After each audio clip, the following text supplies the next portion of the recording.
warahmatullahi wabarakatuh. Perkenalkan, nama saya Nadia Widianti dari jurusan S1 Keperawatan.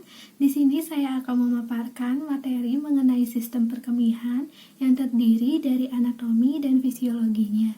Untuk memenuhi tugas mata kuliah Ilmu Dasar Keperawatan dengan dosen pengampu yaitu Ibu Nelly Hermaladewi MKep.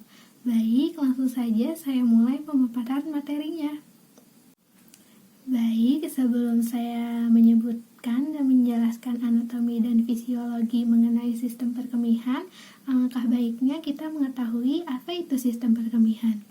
Jadi, sistem perkemihan ini adalah sistem kerjasama tubuh yang memiliki tujuan utama untuk mempertahankan keseimbangan internal atau hemostasis dan membuang produk-produk yang tidak diperlukan oleh tubuh dalam bentuk urin. Baik, selanjutnya saya akan menyebutkan dan menjelaskan mengenai anatomi dan fisiologi sistem perkemihan. Untuk anatomi dan fisiologi sistem perkemihan yang pertama, yaitu ada ginjal. Kalian tahu nggak sih, ginjal kita itu bentuknya seperti biji kacang loh. Seperti ini. Ginjal kita ini beratnya itu kurang lebih sekitar 150 gram. Dan terletak pada dinding posterior abdomen di belakang atau luar peritoneum. Pada kedua sisi terletak pada vertebra thoracalis ke-12 dan vertebra lumbalis ketiga. Ginjal kita ini terdiri dari dua bagian loh, ada bagian dalam dan bagian luar. Untuk bagian dalam dinamakan yaitu medula dan bagian luar dinamakan itu korteks. Nah, di dalam ginjal ini terdiri dari yang namanya nefron. Nefron itu kalau dilihat melalui mikroskop yaitu berjumlah sekitar 2,4 juta. Di dalam nefron itu terdiri dari glomerulus dan tubulus. Nah, tubulus ini terbagi menjadi dua bagian, yaitu ada tubulus contractus proximal dan tubulus contractus distal. Setelah saya menyebutkan mengenai anatomi dari ginjal, selanjutnya saya akan menyebutkan mengenai fisiologi atau fungsi dari ginjal. Jadi, fungsi utama ginjal ini yaitu untuk menyaring darah kotor yang ada di dalam tubuh kita, menghasilkan hormon untuk mengatur tekanan darah, dan hormon untuk membentuk sel darah merah. Nah, ginjal kita ini juga untuk mengatur keseimbangan loh. Apa aja sih yang diatur dalam keseimbangan? Yang pertama yaitu ada mengatur keseimbangan air dalam tubuh. Yang kedua yaitu ada mengatur keseimbangan cairan elektrolit. Yang ketiga yaitu ada mengatur keseimbangan asam dan basa. Yang keempat yaitu mengatur tekanan darah. Dan yang kelima yaitu sebagai erythropoietic system. Selanjutnya untuk anatomi dan fisiologi sistem perkemihan yang kedua yaitu ada ureter. Ureter ini merupakan bagian dari saluran perkemihan yang memiliki dua saluran pipa, masing-masing bersambung dari ginjal, tepatnya pada pelvis renalis ke vesika urinaria. Selanjutnya untuk lapisan dinding ureter sendiri ini ada 3 bagian loh. Yang pertama yaitu ada lapisan luar jaringan ikat, yang kedua yaitu ada lapisan tengah atau lapisan otot polos, dan yang ketiga yaitu ada lapisan dalam yang terdiri dari lapisan mukosa. Nah, untuk ureter pada pria dan wanita ini berbeda loh letaknya. Untuk ureter pada pria terletak di dalam visura seminalis, sedangkan ureter pada wanita terletak di belakang fossa ovarica. Nah, untuk fisiologi dari ureter ini atau fungsi dari ureter ini yaitu menghantarkan urin dari ginjal menuju vesika urinaria atau kandung kemih. Selanjutnya untuk anatomi dan fisiologi sistem perkemihan yang ketiga yaitu ada vesika urinaria atau kandung kemih. Jadi vesika urinaria atau kandung kemih ini adalah tempat menampungnya urin dari ginjal melalui ureter yang akan disalurkan atau dikeluarkan melalui uretra. Nah, untuk lapisan kandung kemih sendiri, yang pertama yaitu ada lapisan luar atau peritoneum, yang kedua yaitu ada tunica muscularis atau lapisan berotot, yang ketiga yaitu ada lapisan submukosa, dan yang terakhir yaitu ada lapisan mukosa pada bagian dalam. Selanjutnya, untuk anatomi dan fisiologi sistem perkemihan yang terakhir atau yang keempat yaitu ada uretra. Uretra merupakan saluran yang membawa urin keluar dari vesika urinaria atau kandung kemih.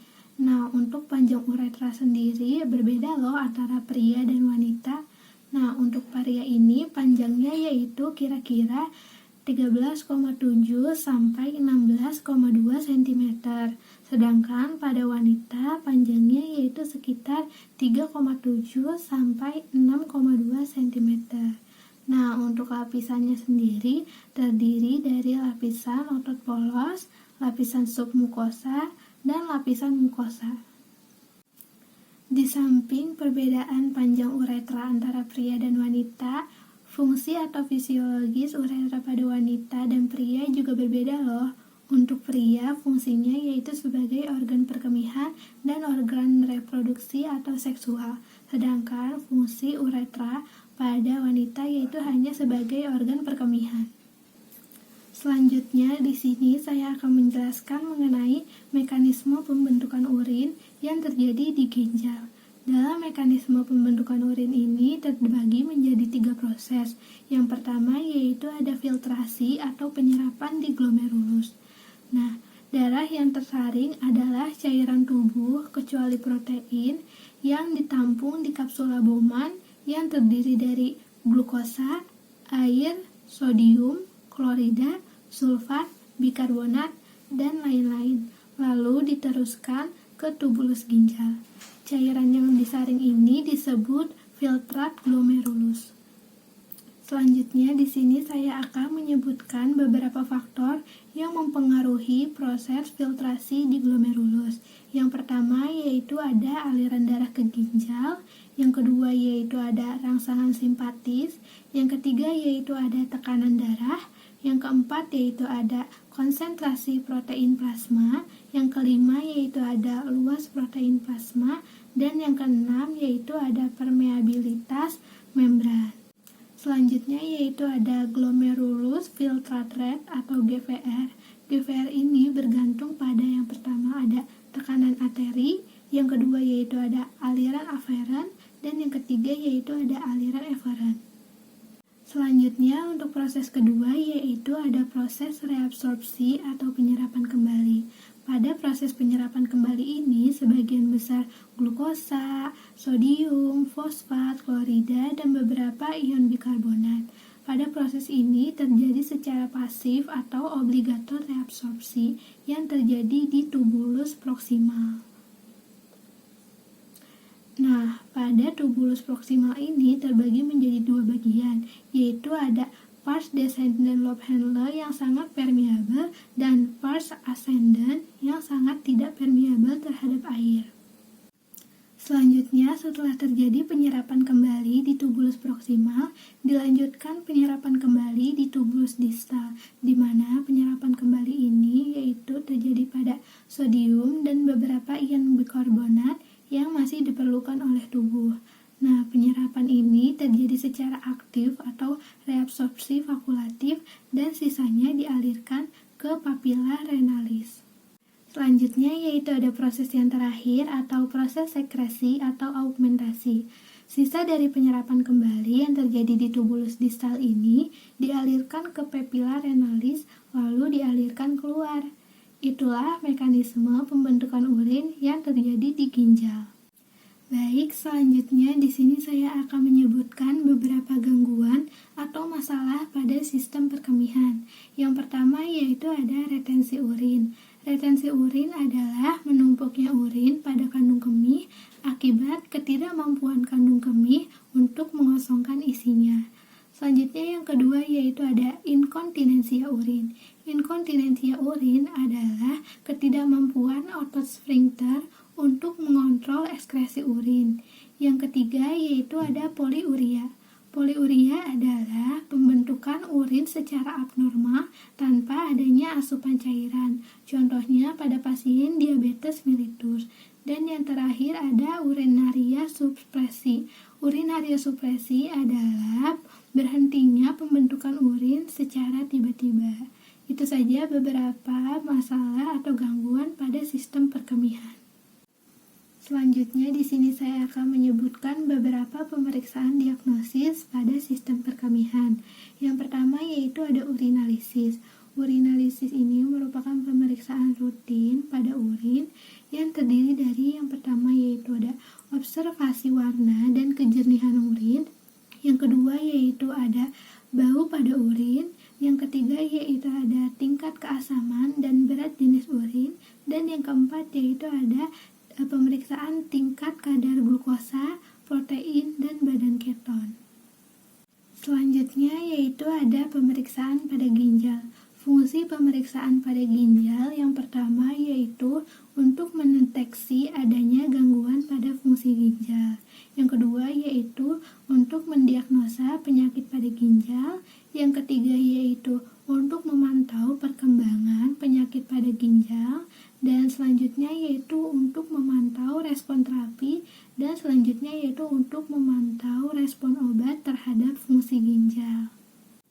Biasanya untuk pemeriksaan ginjal ini yang dilakukan yaitu untuk mengetahui kemampuan pemekatan ginjal, clearance kreatinin, kreatinin serum, dan nitrogen urea darah. Nah, untuk pemeriksaan kreatinin sendiri, kadar normalnya yaitu 0,6 sampai 1,3 mg desiliter. Selanjutnya yaitu ada ultrason atau USG. USG ini biasanya digunakan untuk mendeteksi abnormalitas pada organ-organ. Selanjutnya yaitu ada CT scan dan MRI. Untuk CT scan dan MRI sendiri, fungsinya yaitu untuk mengetahui luas lesi invasif pada ginjal. Baik, itulah beberapa pemeriksaan laboratorium yang dilakukan pada sistem perkemihan. Itu saja pemaparan materi dari saya. Kurang lebihnya saya mohon maaf. Wassalamualaikum warahmatullahi wabarakatuh.